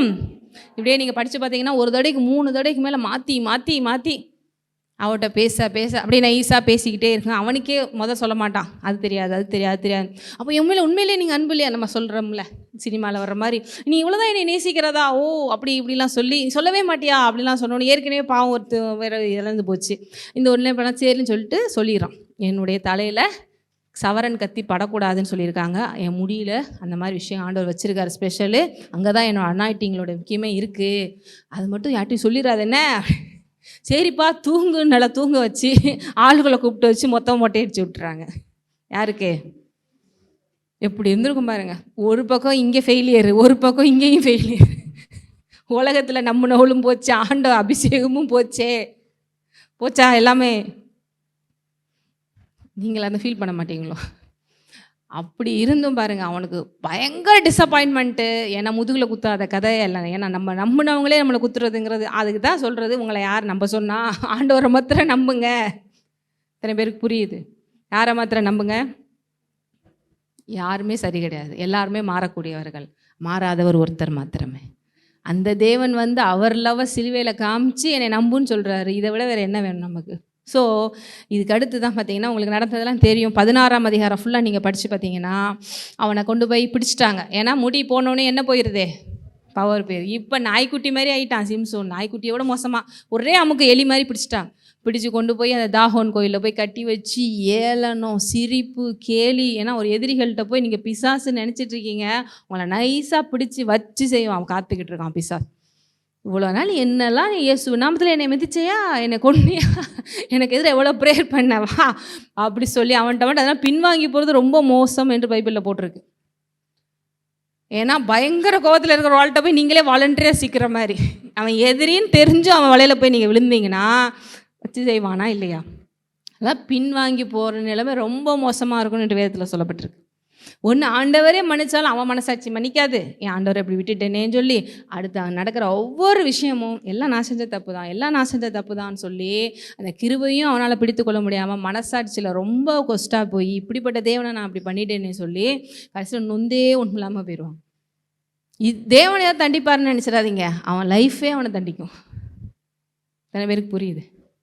பின்வாங்கி போகிறவன் மறுபடியும் வந்தால் சேர்த்துக்கிற நல்ல தகப்பன் தான் கெட்ட குமாரன் கதையில் நம்ம பார்க்குறோம். ஆனால் வர்றதுக்கு நமக்கு மனசு இருக்காது. ஏன்னா நமக்குள்ளே நம்ம மனசாட்சின்னு ஒன்று இருக்குது. நீ எவ்வளோ தப்பு பண்ணிட்ட, ஆண்டவர் இவ்வளோ செஞ்சுன்னு சொல்லி துரோகத்தை சகிக்காது. ஏன்னா நம்மளும் அவரை போல் உருவாக்கப்பட்டவங்க பார்த்தீங்களா. அந்த நியாயம் நம்மளே கொல்லும். நீ பண்ண தப்பு, இப்படிப்பட்ட தேவனை நீ விட்டுட்ட அப்படி சொல்லிட்டு. ஸோ கடைசியில் போய் பெரிய இடத்துல போய் சிம்சோன் 26 படுங்க 16 தனக்கு கையிலாக கொடுத்து நடத்துகிற பிள்ளையாண்டானோட வீட்டை தாங்குகிற தூண்களிலே நான் சாய்ந்து கொண்டிருக்கும்படி அவைகளை நான் தடவி பார்க்கட்டும். ஏன்னா கண்ணை வேற குருடாக்கிட்டாங்க. எதை குருடாக்கிட்டாங்க? கண்ணை குருடாக்கி மொட்டை அடித்து, நம்ம ஊர்லலாம் சொல்லுவாங்கள்ல, உன்னையெல்லாம் இப்படிலாம் அவமானப்படுத்துவாங்க அப்படின்னு சொல்லி என்னென்ன பண்ணுமோ இத்தனைக்கும் கூட வந்து போட்டு கொடுத்தா அந்த பெண் முன்னாடி எல்லாரும் சேர்ந்து 16 வீட்டில் அதுவும் தயவுசெய்து என்ன பண்ணிங்க, படித்து பாருங்கள். நம்ம கீழே விழுந்தால் எப்படி பேர் உலகம் நம்மளை குத்துங்கிறது படித்து பார்த்துக்கோங்க. அப்போ ஒரு முடிவு எடுக்கிறான். இல்லை, என் தேவன் அவருடைய கிருபை மாறாது. அப்படி லைட்டாக தலையை தொட்டவுடனே அவனுக்கு ஒரு ஃபீலிங். என்ன ஃபீலிங்? சவரம் பண்ண அந்த தலையில் என்ன வருது? முடி வருதுன்னா தேவ கிருபை இன்னும் என் மேலே தான் இருக்குது. அவரோட அபிஷேகம் மேலே தான் இருக்குது. இந்த உலகம் என்னை கைவிட்டாலும் அவர் கைவிடலை. எனக்கு தெரிஞ்சு போச்சு, அவர் மாறாதவர், நான் தான் மாறிட்டேன். ஆனால் அவரை வச்சு இவங்களை ஒரு வழி காமிக்காம, ஏன்னா என்னை இது கொண்டு வந்ததே இவங்களை அழிக்கிறதுக்கு தான். இப்போ அவரோட அன்பை புரிஞ்சுக்கிட்டேன். இவ்வளோ நாள் நான் அவர் அன்பை புரிஞ்சுக்கிறாம என்னென்னமோ பண்ணிட்டேன். ஆனால் நான் சாக போகும்போது கூட இந்த விஷயத்தை நான் முடிச்சுட்டு தான் நான் சாக போகிறேன். என்னுடைய சாவு விசுவாச சாவாக தான் இருக்கணும், தேவனுக்கு மகிமையான சாவாக தான் இருக்கணும் சொல்லி ஒரு முடிவு எடுத்து, அங்கே இருக்க கண்ணு வேறு தெரியாதனால ஒரு சின்ன பிள்ளையை வச்சுட்டு சொல்கிற மாதிரி தடவி இங்கே இந்த முக்கியமான இந்த ஆலயத்தினுடைய தூண்கள் எங்கே இருக்குது அப்படி. ஏன்னா அவன் மறுபடியும் பலம் வந்துருச்சு. முடி வளரும் போது அவன் நினச்சா யானை பலத்தில் அந்த பில்டிங் மொத்தத்தை இடிக்க முடியும், அவனுக்கு தெரியும். ஸோ அந்த வீடு புருஷராலும் ஸ்திரீகளாலும் நிறைந்திருந்தது. அங்கே பெலிஸ்தரின் சகல பிரபுக்களும் வீட்டின் மேல் புருஷரும் ஸ்திரீகளுமாகி ஏறக்குறைய 3000 பேர் சிம்சோன் வேடிக்கை காட்டுகிறதை பார்த்து 28 அப்பொழுது சிம்சோன் கர்த்தரை நோக்கி கூப்பிட்டு, கர்த்தராகிய ஆண்டவரே, நான் என் 2 கண்களுக்காக ஒரே தீர்வையாக பெலிஸ்தர் கையிலே பழி வாங்கும்படிக்கு இந்த ஒரு விசை மாத்திரம் என்னை நினைத்தருளும். தேவனே என்னை பலப்படுத்தும் என்று சொல்லி சிம்சோன் அந்த வீட்டை தாங்கி நிற்கிற 2 நடுத்தூண்களில் ஒன்றை தன் வலது கையினாலும் மற்றொன்றை தன் இடது கையினாலும் பிடித்து கொண்டு, என் ஜீவன் பெலிஸ்தரோடு கூட மடிய கிடவது என்று சொல்லி பலமாய் சாய்க்க அந்த வீடு அதில் இருக்கிற பிரபுக்கள் மேலும் எல்லா ஜனங்கள் மேலும். ஆக்சுவலாக இங்கே அவனாக தான் ஓன் டிசிஷன் எடுக்கிறான். நான் சாக போகிறேன், இந்த அசிங்கத்துக்கு பிறகு அவமானத்துக்கு பிறகு நான் வாழ விரும்பலைன்னு அவனுக்கு ஒரு கில்ட்டி ஃபீலிங் வந்துருச்சு. ஆண்டவரும் நீ சாகுன்னு சொல்லலை. இத்தனை பேருக்கு புரியுது. யூதாஸே வந்து மன்னிப்பு கேட்டிருந்தா அவர் மன்னிக்கிற தேவன். இவனுக்கான அதுக்கு மேலே வாழ்றதுக்கு பிடிக்கல. தன்னை நம்பினவங்க எல்லாம் ஏமாற்றிட்டாங்க, குத்திட்டாங்க, கேவலப்படுத்திட்டாங்க. அந்த 16 ஃபுல்லாக படித்து பாருங்க. இப்படி இருந்த மனுஷனுக்கு இப்படி ஒரு அசிங்கமா அப்படின்னு அவனை கேவலமாக ஒரு பப்பட்டு, நான் இதை விட கேவலப்படுத்தி அவங்க டீஸ் பண்ணிட்டாங்க. அதுக்கு மேலே அவனுக்கு பிடிக்கலை. ஆனால் இவங்களை அழிச்சிட்டு தான் நான் சாகணும், தேவன் மகிமைப்படுத்தணும் முடிச்சுட்டு ஃபைனல் ஒரு ப்ரேயர் பண்ணி அந்த வீட்டில் இருக்கிற ஒவ்வொன்றையும் அந்த இடம், அந்த ஆகோன் கோயில் மொத்தமாக இடித்து எல்லாருமே அது விழுந்து நிலநடுக்க வந்த மாதிரி மொத்த பேர் அவுட்டு. இவ்விதமாக இவன் உயிரோடு இருக்கிற அவனால் கொல்லப்பட்டவர்களை பார்க்கிலும் அவன் சாகும்போது அவனால் கொல்லப்பட்டவர்கள் அதிகமாக இருந்தார்கள். பார்த்தீங்களா? ஏன்னா ஒரு தடவை கழுதை தாடை எலும்பை எடுத்துட்டு 1000 பேரை கொல்றான். ஆனால் இங்கே எத்தனை பேர் கொல்லப்பட்டாங்க? குறைஞ்சது எத்தனை பேர் அங்கே இருக்கான்னு போட்டிருக்கு? 3000 பேர். ஆனால் பாருங்கள், ஒரு தேவ பிள்ளைக்கு அவன் எவ்வளோ தப்பு பண்ணாலும் ஆண்டவர் எப்படி எழுதி வைக்கிறார் பாருங்கள். என் பிள்ளை உயிரோடு இருக்கிறத விட சாகாமல் பெருசாகிட்டா. பார்த்தியா? அல்லேலூயா. அவரோட அன்பு எத்தனை பேருக்கு புரியுது? அவனை பலவீனப்படுத்துகிற மாதிரி ஸ்டேட்மெண்ட் போடல. அவன் பாரு இதெல்லாம் இழுந்து அப்படியே இருந்திருக்கலாம் அப்படின்னு இல்லாமல், பரவாயில்ல, சாகும்போது கூட உயிரோடு இருக்கிறத விட ஸ்கோர் அதிகமாக எடுத்து சேர்த்துட்டான்டா. அவ்வளோ நல்ல தேவன். அந்த லாஸ்ட் மினிட்ல அந்த விசுவாசத்தில் செஞ்ச செயலுக்காக தான் எபிரேயர் 11 லிஸ்ட்டில் அவன் பேர் வந்துருச்சு. இத்தனை பேருக்கு ஆமாம் உண்மையிலே பெருசுன்னு நினைக்கிறேன். கடைசியில் விட்டு போனால் லாஸ்ட்டில் அவர் மேல் நம்பிக்கை வந்து விசுவாசத்தில் செஞ்ச ஒரே விஷயம் அத்தனை பேரையும் கொண்டாங்க. முக்கியமான ஆளெல்லாம் அவுட்டு.